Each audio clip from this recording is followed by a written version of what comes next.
Assalamu alaikum jọmọ́ yali muslimina wali muslimat. Mo kí ẹ̀yin ọmọ ìyá mi nínú Islam pé ẹ kú àfojúbà Ramadan ọdún 2014 yìí. Ọlọ́run jẹ́ kẹ́mi wa kó ṣìkà ẹ̀ o. Àdúrà gbogbo wa ló máa gbà o. Inshallah àwa tá a bẹ̀rẹ̀ náà la máa parí ẹ̀ o. Àmín. Mo ní kí n kí yín pé ẹ kú ìjọ́ mẹ́ta.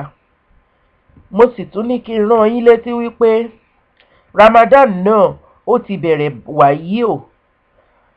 Àníyàn Ramadan inú wa là ń ṣe sí, kò dìgbà tá a bá sọ ọ́ síta. Nítorí arínúróde olùmọ̀ràn ọkàn òun ni ọba mi Ya Allah. Àníyàn Ramadan yìí láti alẹ́ ká tó lọ sùn láti ń dà níyàn sílẹ̀ pé mo máa gbààwẹ̀ lọ́la.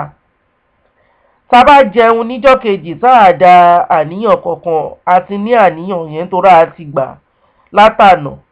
Ẹni tí ò ní àníyàn sílẹ̀ láti àná pé òun máa gbààwẹ̀ tí kò tún jíjẹ sààrì, ó ṣe bí pánú ni o, kò láàwẹ̀ ìjọ yẹn o.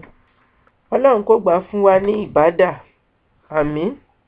Àníyàn wa ni wípé Bismillahirrahmanirrahim. Wabi saumi gadin nawaitu min sharil Ramadan.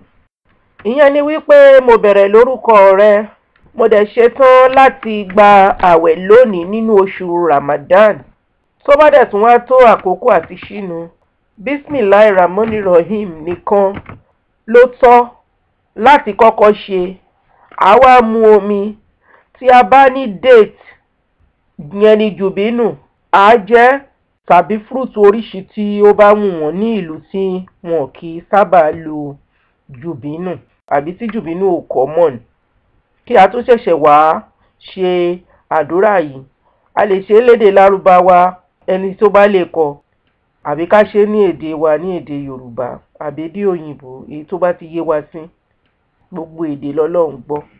Dua yìí nínú Súnà Abdur volume 2 Book of Fasting, Hadith 2350. Òun ni a ti yọ dua eléyìí tó jẹ́ òun náà ni ó authentic jù. Tí wọ́n bá dẹ̀ ti sọ pé nǹkan wà authentic, ó mìnì pé ẹnu ẹni tí wọ́n ti gbọ́ kì í ṣe òpùrọ́ èèyàn, kì í ṣe alágàbàgebè èèyàn. Ọlọ́run pọ́n wa lé kí ọ̀rọ̀ ẹnu tiwa náà lè di authentic o. Àmín. Dua náà nìyí. Tahabadamahu wabtala tilihuruku wataba tala ajuru inshallah. Ká tún sọ. Tahabadamahu wabtala tilihuruku wataba tala ajuru inshallah. Òǹgbẹ ti lọ, àwọn iṣan ara sì ti gba ìtura, èrè wa sì di dandan pẹ̀lú ògo Ọlọ́run. Àmín. Ọlọ́run kó gba àwẹ̀ wa ní ìbádà fún wa. Àmín. Màá tún máa ké sí yín bí Ramadan ṣe ń lọ lẹ́ẹ̀kọ̀ọ̀kan. Inshallah. Wabilahu taufiki. Alhamdulillahi Rabbil alamin. Èmi Kafayah kan náà ni o. Kafayah ummu Maleek InaolountanjustforIslam. Zawjah Abdurrahman. Masalam.